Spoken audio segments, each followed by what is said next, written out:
नमस्कार मो ना हूँ प्रभाकर गाँवटिया ब्लॉक झरीगाँ ग्राम नाई कोपरगुड़ा। आपण जड़े सफल मका चाषी रूपे जगार परिचित आज्ञा तो आपण प्रति वर्ष केते एकर मका चाष करती खरीफ ऋतु रे? आज्ञा खरीफ रे आमे बहुत करूँ आउ रबी रे टिके कम करूँ कहीं बोले रबी रो टिके पानी सुविधा न थाए आज्ञा बोरवेल अच्छी बोलिकी सी 2 एकर 4 एकर सेमती आमे करूँ। आज्ञा तो आपण एई वर्ष जो रबी सीजन रो मका एटा एथर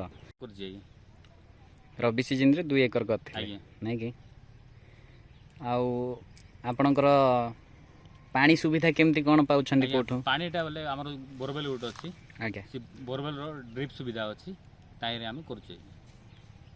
ठीक अछि आपणकर माने गोटे एकर रे आमे जदि मक्का चाष करूचे आमे केते क्विंटल मक्का एकर पिछा पाई परुचे?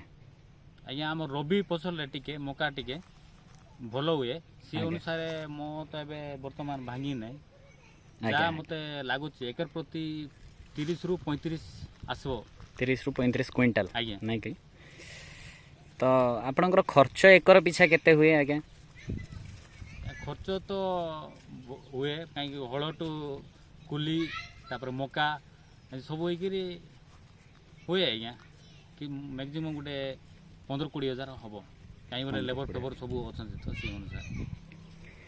ठीक अच्छे आपण तापर माने हाराहारी केते लाभ पाइबे बोली एथरा आशा करछन्ती केते टंगा? आज्ञा मते जा लागुची गोटे 15-20 हजार लाभ हबो एकर प्रति नहीं कि आउ आपण किछि सरकार ठु किछि सहाय्य पाउछन्ती कि पाउनाहन्ती? सरकार ठु बोले सी गोटे ड्रिप पाइतिलु आज्ञा ड्रिप टा पूरा मागणा पाइथिले ना किछि? हां किछि गोटे दबा पडुची मागणा बोले चले आ। ठीक अछि धन्यवाद आपणकर बहुमूल्य समय देथिबारु। नमस्कार मु संबित कुमार मिश्र कृषि जागरण एफटीजे ओडिया को आपण मानक स्वागत करूछि।